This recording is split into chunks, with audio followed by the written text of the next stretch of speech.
प्रेमी प्रेमिका बेड पर सो रहे थे और बिस्तर के नीचे उनका मौत कर रही थी इंतजार।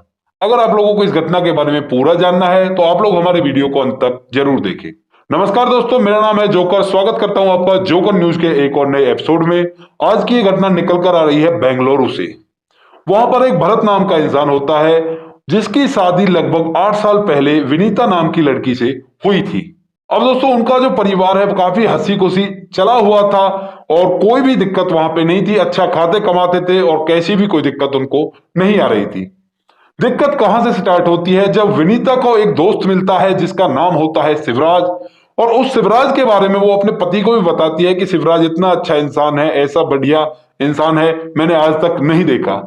तो उसका पति भी बहुत समझदार था, उस उन दोनों के बीच में काफी अंडरस्टैंडिंग थी। तो वो सोचता है कि कोई नहीं, आजकल लड़कियों के दोस्त बन जाया करते हैं तो इसमें कोई ऐसी बड़ी दिक्कत नहीं है। तो दोस्तों, उसके बाद धीरे धीरे वो जो दोस्ती होती है विनीता की और शिवराज की, वो प्यार में बदल जाती है।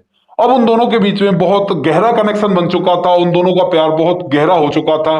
और उसके बाद इस बात के बारे में भरत को भी पता चल जाता है कि मेरी जो पत्नी है वो शिवराज नाम के लड़के से प्यार करने लगती है, जिसको कुछ दिन पहले वो अपना दोस्त बताती थी। अब इसको सोचने के बाद उसका दिमाग थोड़ा सा खराब हो जाता है, परंतु वो फिर भी अपनी पत्नी को एक बार समझाता है कि ऐसा करना ठीक नहीं है, तुम्हारी और मेरी शादी को लगभग 8 साल हो चुके हैं, तो ये सब आपको शोभा नहीं देता, तो ऐसा बिल्कुल मत करो। ये बिल्कुल गलत बात है, समाज के भी खिलाफ है और हमारे परिवार के भी बिल्कुल विरुद्ध है। तो दोस्तों, इसके बाद जो विनीता होती है उस पर तो प्यार का बुखार चढ़ा हुआ था, वो भला कैसे मानती। तो दोस्तों, इसके बाद उनके बीच की जो लड़ाई है कुछ ज्यादा ही बढ़ने लगती है और ज्यादा लड़ाई को लेकर जो विनीता है वो उससे कह देती है कि अब मुझे तुम्हारे साथ नहीं रहना। विनीता अपने घर को छोड़कर एक अलग से फ्लैट लेकर उससे अलग रहने लगती है, क्योंकि यहाँ पे अब उसको रोकने टोकने वाला कोई भी नहीं था। वहां पर मिलना पड़ता था तो डर डर के मिलना पड़ता था, छिप छिप के मिलना पड़ता था, परंतु यहाँ पर उनको मिलने से रोकने वाला कोई भी नहीं था। अब शिवराज और विनीता आपस में एक दूसरे के साथ इस तरह से रहने लगते हैं जिस तरह से एक पति पत्नी रहा करते हैं। इस बात को सुनने के बाद भरत का माथा सनक जाता है और इसी सनक के कारण वो बाजार जाता है और बाजार से एक चाकू खरीदता है। और चाकू खरीदने के बाद अपनी जो उसकी पत्नी थी उसके घर पे जाकर नजर रखने लगता है कि कब वो घर से बाहर निकले और मैं घर के अंदर दाखिल हो जाऊं।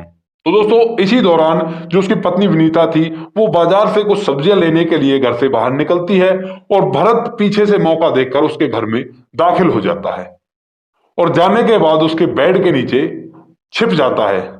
उसके बाद विनीता आती है, आने के बाद खाना बनाती है और खाना बनाने के बाद उसका जो प्रेमी था शिवराज वो भी वहां पर आ जाता है और दोनों बैठकर खाना खाते हैं।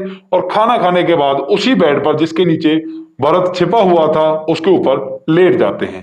अब दोस्तों, यहाँ पे जो भरत था वो नीचे छिपा हुआ इस बात का इंतजार कर रहा था कि कब यहां से विनीता जाए और मैं शिवराज को खत्म कर दूं। अब दोस्तों, इसी कसमोकस में रात के लगभग 12 बज जाते हैं और 12 के बाद लगभग 1 बज जाते हैं और 1 बजे जो विनीता होती है वो पानी पीने के लिए किचन की तरफ जाती है। तो जैसे ही विनीता वहां से उतरकर किचन की तरफ जाती है, उस रूम से बाहर निकलती है, जो भरत होता है वो बेड के नीचे से निकलकर शिवराज के ऊपर चाकू से ताबड़तोड़ प्रहार करने लगता है। और जैसे ही उसकी चीख चिल्लाहट विनीता को सुनती है तो वो भी वहां से दौड़ती है, परंतु उससे पहले भरत ने शिवराज को मौत के घाट उतार दिया था। अब दोस्तों, इसके बाद भरत वहां से जाता नहीं है, वहीं पर खड़ा रहता है। जो विनीता होती है वो पुलिस को फोन करती है और पुलिस आकर भरत को अरेस्ट कर लेती है। अब आप लोगों से पूछना चाहूंगा, यहाँ पर कौन गलत था और कौन सही था? इस घटना को घटने के पीछे कौन सी वजह सबसे ज्यादा प्रभावित है? आप लोग अपनी राय कमेंट बॉक्स में लिख सकते हो। बाकी आपको वीडियो कैसा लगा वो भी कमेंट बॉक्स में आप लोग बता सकते हो। और दोस्तों, इन घटनाओं को सुनाने का उद्देश्य किसी को परेशान करना बिल्कुल भी नहीं है। ये केवल समाज में घटी हुई कुछ ऐसी घटनाएं हैं जिनको आपके सामने रखना इसलिए जरूरी है ताकि आप लोग ऐसी घटनाओं से बच सको। बाकी अगर आपको वीडियो अच्छे लगते हो तो वीडियो को लाइक और शेयर जरूर कर दिया करें। मिलते हैं क्राइम की किसी सच्ची घटना के साथ, तब तक अपना ख्याल रखें। जय हिंद,